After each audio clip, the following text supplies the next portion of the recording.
We are 20 days into this rimless aquarium setup, and today we're going to put the water to the ultimate test. You see, today is the first day that I'm going to be testing my water parameters. I know it's been a little bit too long, but I wasn't expecting to get any kind of livestock or anything for a while on this tank. And then I decided today is the day that we do that, just to make sure where we're at. And the reason for that is because we are actually getting very close to getting some livestock in there, or some fish or some shrimp or something like that. So that is the plan for today. I'm going to give you guys a little bit of an update on the tank itself. We're going to test our water, and then from there we're going to do our weekly water change that we have been doing. So let's jump right on that. As I'm recording this, I haven't done anything to the tank yet. You can even see that the glass is a little bit dirty and all that. So this is just me coming down here, checking out how the tank is doing. So let's get a little bit of an update going. Some of the plants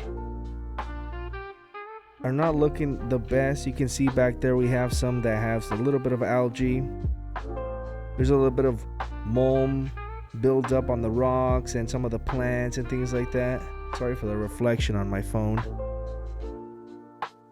Some of the plants have some melted leaves on them, which we're going to remove. You can kind of see it on this crypt right there. Some of the bucephalandra as well. It's got a little bit of buildup on it. Overall, it's looking okay, but I think it's just the beginning stages of the tank maturing. And here's a top view of the tank.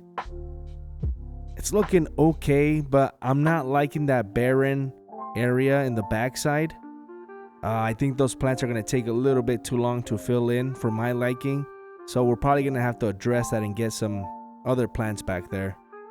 And since we're kind of looking in this area, the next thing I'm going to be talking about is these glass lily pipes.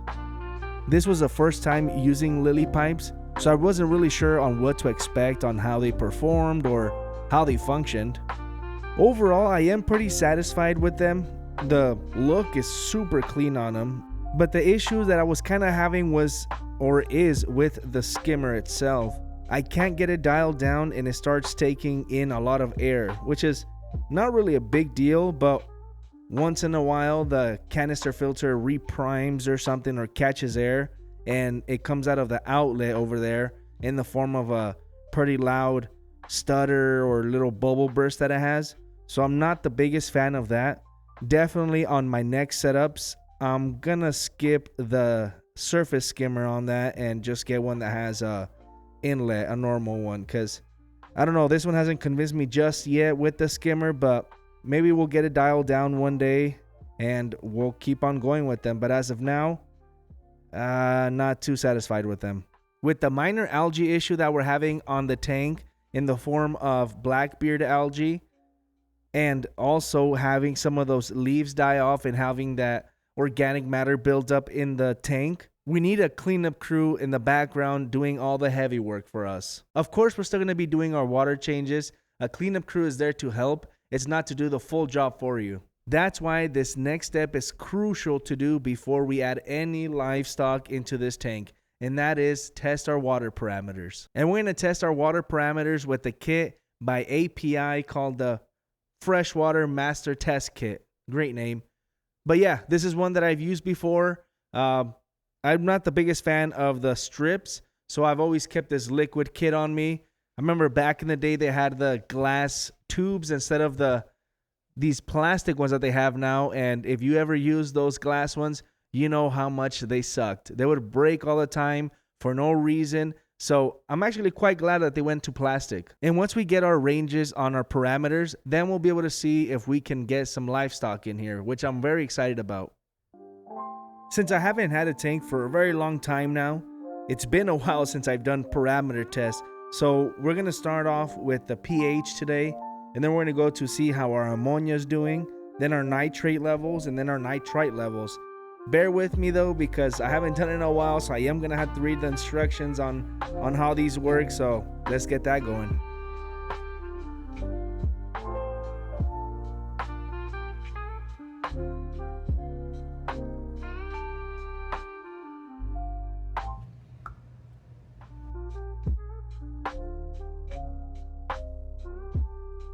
This is the first time that I test the pH here at our house, and I was kind of expecting this color. It's gonna be hard to hold the mic and all that at the same time, but I'll kind of do my best. But from what I can see here, it looks like we're at a 7.6 or so. I might have to do the high range one just to make sure that we're not in those super high ranges. So I'm gonna have to do a quick test on that. But for now, let's do the ammonia, the nitrate, and the nitrite.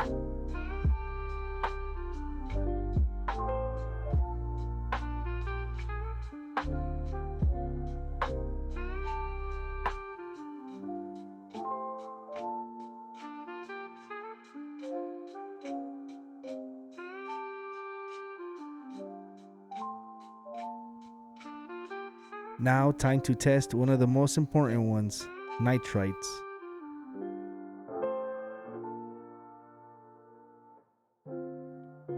So we'll wait about 5 minutes for these tests to develop, and we'll keep on going from there. Sorry for the audio change on this one, but it's been about 5 minutes for each of these tests to develop, and I also went ahead and did the high pH level test. So the pH, it looks like we're anywhere between 7.5-ish to 7.6 or 7.4 to 7.6 because it was on the blue on the regular, and then it was in, sorry for the focus, and it's about the 7.4 on the high test. So I'm thinking we're probably at a baseline of 7.5. And on the ammonia test, which is one of the important ones as well, it looks like we're at 0 for ammonia. So technically fish ready, but I'm not sure what that pH. Nitrate levels are also at 0, so that's good. And one of the more important ones as well is nitrite, which we are at 0. So after doing a little bit of research, I realized that 7.5 or 7.4 or 7.6, it's actually not a bad range for a lot of fish and some of the cleanup crews that we're going to be adding here, which is going to be some cherry shrimp, which I'm very excited about. That's going to be the first addition to this tank. I am content with the test results, so I am going to go ahead and move forward with adding some livestock to this tank.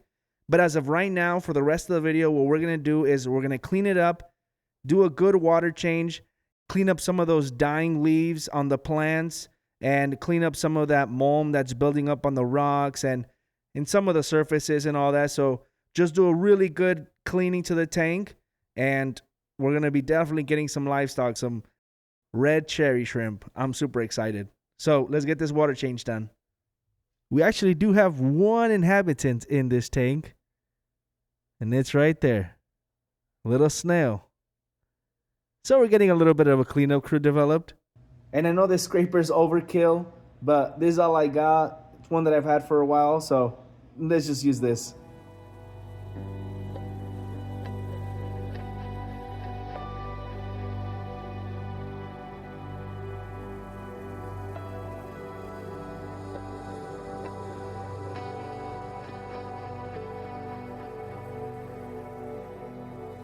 The peace and quiet that comes with water changes and aquariums in general is unmatched. But nothing beats this sound while you're doing a water change. If you're a parent, you know what I mean.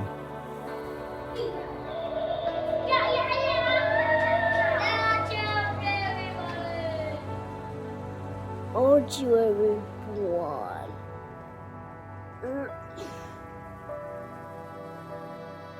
That's one of the things that I love about aquariums. I can include my kids in all of it, from water changes to going to the fish stores or just sit there admiring nature's beauty. That's what I love about aquariums.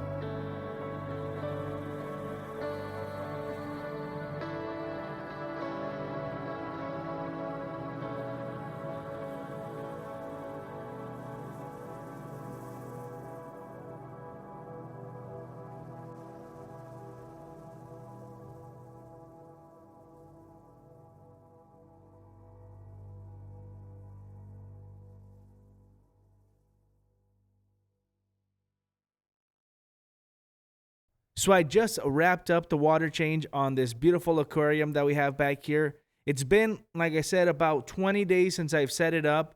And honestly, I couldn't be happier with the results that it has given me. Yeah, we have some plant die-off, which is normal to see in any tank. And yeah, we have a little bit of detritus or mold buildup here and there. But as well, that's something to be expected on a fresh new aquarium. Even though I'm satisfied how the tank has turned out overall, there is still one thing that I'm not convinced with, or I don't know if it's just me that struggles with it, but I spent the last hour or so trying to dial in that skimmer.